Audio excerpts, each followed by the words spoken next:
Hey everyone! So today we're going to talk about nail polish removers and are they created equal? Um, and this is mostly personal opinion video. In my opinion, I think that they aren't created all equal. Eventually, yes, they will all get the job done, but each one has its pros and cons, and I'm going to run through some of my favorites, some recommendations, some pretty commonly known things about them. But I mean, everybody starts somewhere, so I figured this will probably help someone somewhere along the line. So yeah, let's get started. So first I'm going to talk about my all-time favorite, and it is these ones that are like the swirly container ones. So they've got the sponge in them, as you can see, and then this one's, I've used it a couple times, but it's not completely used.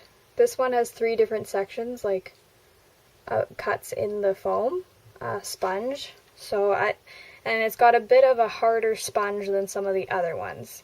So you could use this one for regular polish removal, just like a plain manicure with some, for example, stamping or very mild painting. Like, you wouldn't want anything hard to use this with, because you'll rip the sponge up. So like really hard removable glitter that's really hard to remove would probably cut the sponge up and end up being no good.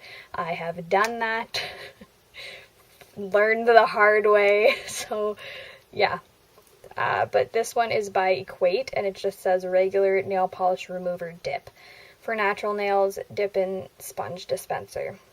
Now, this one has acetone in it. A lot to do. We're going to move on to a different brand of another sponge one. So there's this one. So this is Sally Hansen. Much softer sponge. It is really nice. The scent isn't so harsh with this particular one, like the smell of the remover. This one also has acetone in it though. But I feel like with this one, like for example, if you know what China Glaze Fairy Dust is, it's a very mild glitter. Not hard to remove at all, like some glitters would probably be, but it would probably still rip up this sponge. It's a very soft sponge, but I like keeping this one around just for another, like a plain polish manicure. I always have backup, so it's usually this brand or this brand, but this one can handle a little more abuse than this one could. This last one is also a sponge remover. I like my sponge removers. It's easy. There's a lot less cotton balls involved. I'm a little lazy, so if I can get away with it, I will. Also by Sally Hansen. It's called Quick Off. It's acetone free. This one used to have a bit of a harder sponge in it than, say, this one, so it wouldn't rip as easy as this one would, but still not as hard as the first one I showed you. That's my favorite one, the Equate one. I'm not going to show you the inside of these ones because I only kept this one strictly for the video. I can't find it anywhere anymore, because this is the one I find everywhere, this Sally Hansen one. So I don't know if they stopped making it or the places that I look just stopped carrying it. It's just always good to have a non-acetone remover for those manis that don't need it, and you can get away with not using something a little bit stronger, because acetone is just not good for, it's mostly the skin in my opinion. It is the nail as well. It can cause more staining, it dries them out, things like that.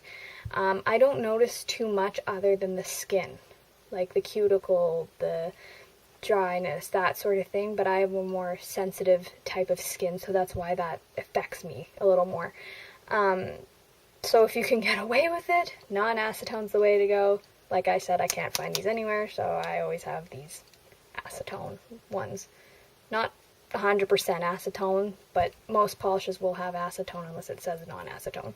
And I still will read the ingredients and see if acetone's in it. I'm a little paranoid like that. Okay. So now the only 100% acetone. I always have a bottle of this around. I always try to tell people, if you don't need it, don't use it. Don't get used to it, because if you get used to it, nothing's going to do the job quite like pure acetone does. I use this for cleanup mostly, glitter removal. That's about it. It is very drying. If I can get away with it, I try not to use it. A lot of times I can't get away with it because like I said, glitter's a pain in the butt, and a lot of my manis have glitter in them. The next option, or one of the options I'm going to show you, is a lighter option of this, and it's the only thing that's ever stuck out to me as a breakthrough remover. Anyway, so yeah, I mean, this is usually in any Polish Addicts collection. I'm not proud that I use it, but I know people are going to be like, what's the big deal? But since using this, I can notice a difference in my cuticles. They're just dry and stuff, so that's why I always have a really awesome cuticle oil. You need a good cuticle oil, especially if you're going to be touching removers with acetone in them. It's an essential, or a really good cuticle butter, but anyway. So then here I've got, these are basically the liquid bottle versions without the sponge of the ones that I started with. The sponge ones are my favorite. I'm lazy. I like them. I can get quite a few uses out of those before I have to throw them out. Because I know somebody's going to be like, but they're such a waste. Like, yeah. No, I get a lot of use out of them. Quite a bit, more than I ever thought I would. So this one is Sally Hansen Salon Formula for Sensitive and Artificial Nails. So I don't get why it's for artificial nails or sensitive nails, because it also has acetone in it. I mean, I'm no expert, but you should, I'm going to say this right now, so if you have false nails, you don't really have a choice in removers, in my opinion. You need a non-acetone one, because you're going to damage what you paid for. You're going to damage your acrylic or gel nails. I'm serious. Just like, I thought that was like a typical knowledge thing, but just don't do it.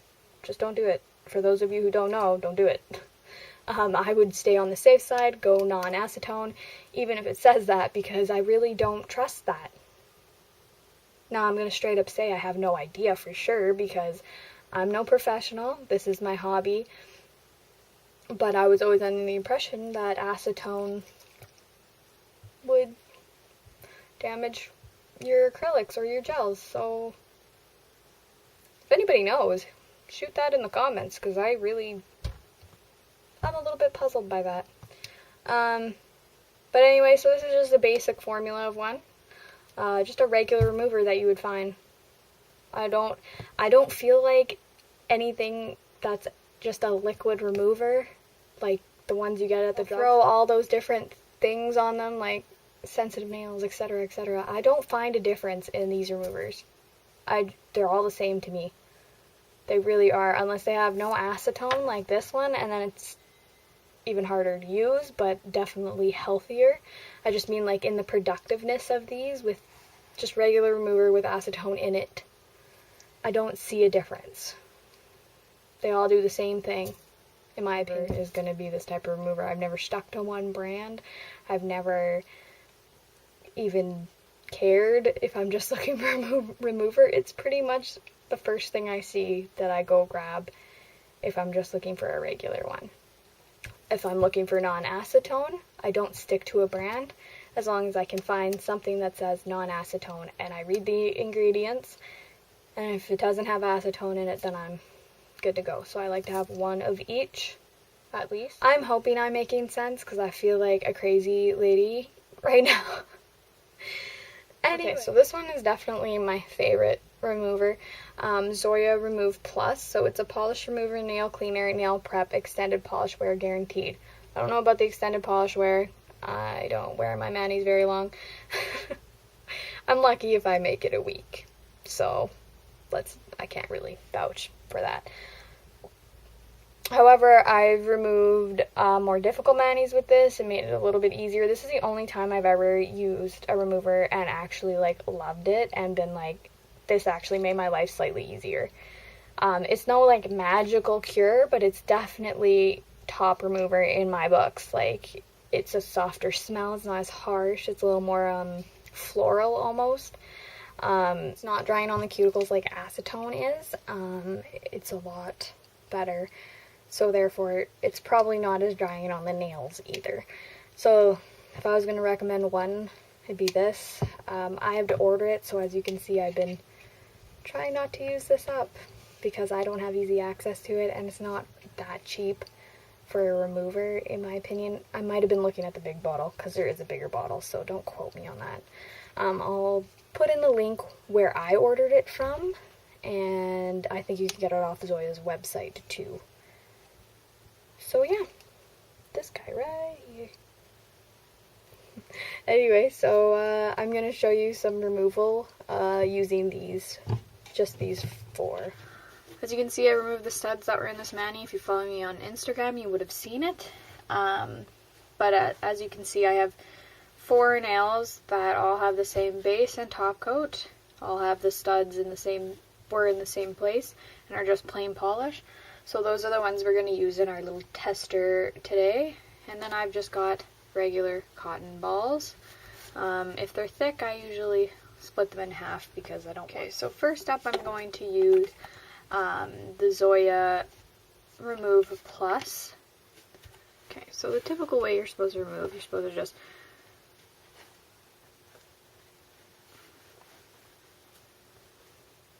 I'm expecting staining because this is so dark.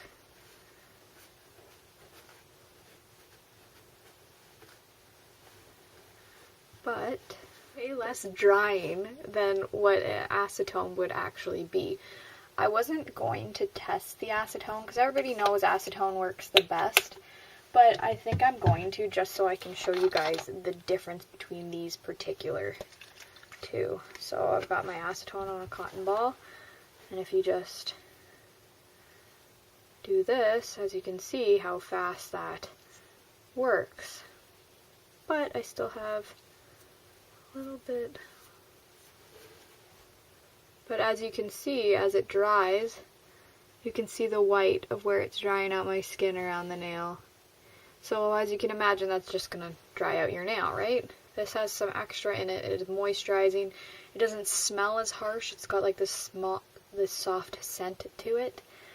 And then I'm going to show you guys just a regular remover, which,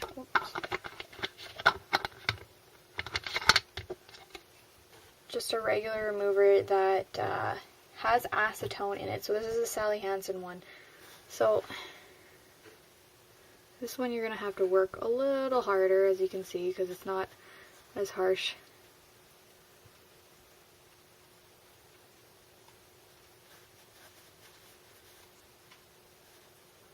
Of a formula.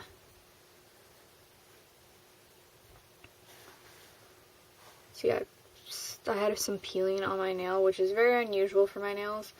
I think it was where I was picking at that gel polish chip, as you guys saw the gel polish in my last video.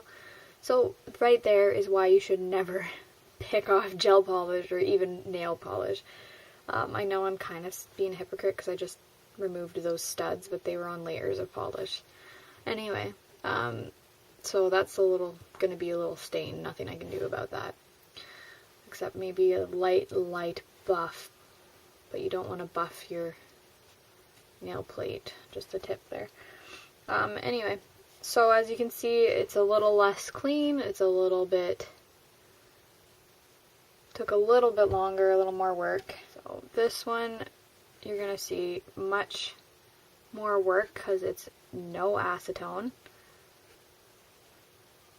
formula, but the thing with this, it's less drying, it's a little bit healthier for your nails, because obviously it's not drying them out. You need the moisture in order to be able to grow your nails.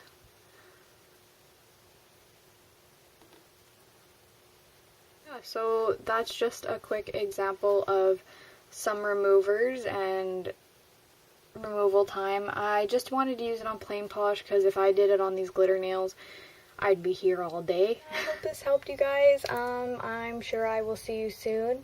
If you found this video helpful and you want to see more videos from me, please don't forget to comment, rate, and subscribe. See you guys later. Bye.